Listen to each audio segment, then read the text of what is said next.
What has more horsepower than any MotoGP bike? A better power-to-weight ratio than any road-going Porsche, Maserati or Aston Martin? And more exclusivity than a Koenigsegg, a Pagani or a Bugatti? It's the seabreazer X. It's an entirely new class of watercraft and it looks a lot like a shark. And it's the highest performance model in the seabreazer range, which also includes dolphin and killer whale replicas.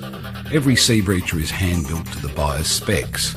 You can choose the paint, the extras, how many and where you want the video cameras to capture the action, the GPS, the stereo system, and the motor. And they all have wicked power-to-weight ratios, but the X model is the most finely balanced, has the most sensitive controls, and is specifically designed so an expert pilot can get the most from it and pull the most insane stunts.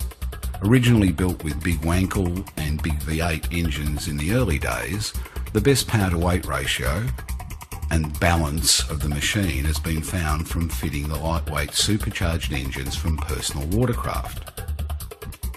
And because no one spends six figures to have less grunt, the most commonly used power units are the supercharged top-of-the-range models from the 260-horse Sea-Doo and the 300-horsepower Kawasaki. And the seabreazer has a jet and fins, and it is a credit to the way nature has shaped the sea's most frightening predator that it handles like it does with 300 horsepower in it. It is biomimicry at its finest. Buckle yourself into the sports car seat and you'll find a set of controls more akin to those of an aircraft, because in essence that's what you are doing with the seabreazer, flying it above and below the water. And thanks to fluid dynamics, you'll find the seabreazer turns far quicker than any car or motorcycle or the traditional hull of a boat or PWC could ever manage. Gently squeeze that trigger and the seabreazer begins accelerating at warp speed. It planes instantaneously and then begins skipping across the top of the water like a skimming stone. That's set at 50 miles an hour. It's quite different to anything that a personal watercraft is going to give you as an experience, indeed any other recreational machine available. And thanks to its shape and the semi-pressure hull, the seabreazer can go below the waves as well. Then you haul back on the aircraft-like controls and whoa, it's a sensation you can't quite get anywhere else. And the surroundings make you feel like you're behind the cockpit of a jet fighter, only there aren't any downsides. You're not going to T-bone the earth. As seabreazer creator Rob Ennis said to me by phone the day after I'd sampled the seabreazer, even when you royally screw something up, it's never really life-threatening, so you can have all the fun of teaching yourself to fly without any of the downsides. It doesn't take long to learn how to make the seabreazer sing, to perform barrel rolls, skip along on its side, turn with G-forces that make your head feel like a kettle weight, and just generally frolic with the carefree nature of a dolphin. The fellow driving in most of these videos is Gemini Watercraft Sak Chiprakit, and after witnessing his aquabatics from inside the seabreazer, I asked how long he'd been driving it. His answer was just 15 hours. So you can see that if you have the aptitude for it, you can be very good very quickly. The intoxicating nature of having a sensitive jet fighter that can flick in any direction you wish allows you to shut out the growing warmth from the sun and under the canopy.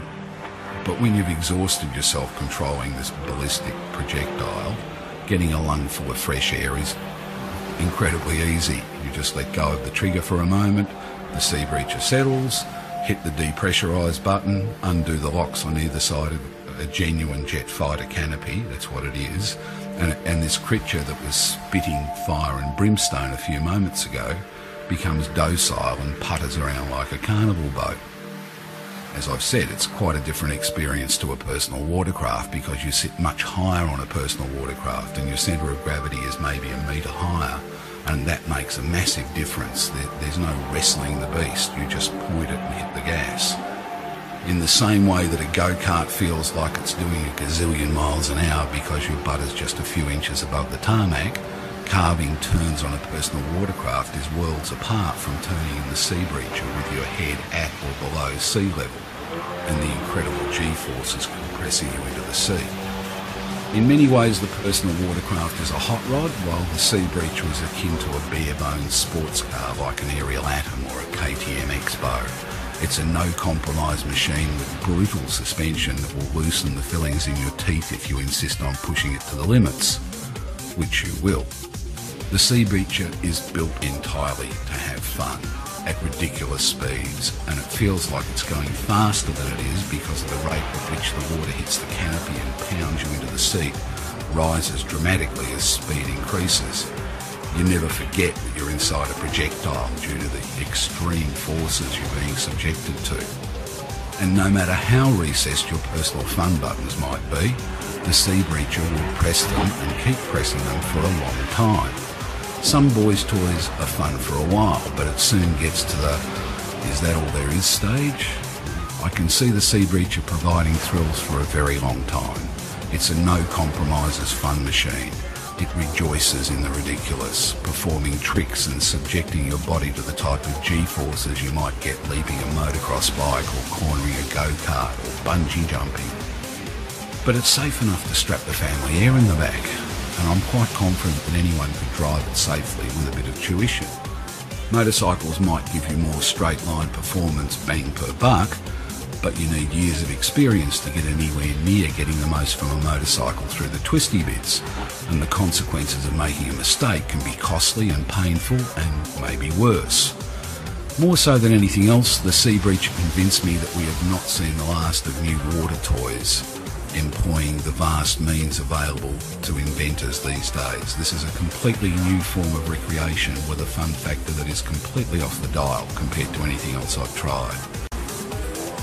You can buy a Sea Breacher direct from the makers in California in a space and get it built exactly how you want it. It's an experience the likes of which you will never forget.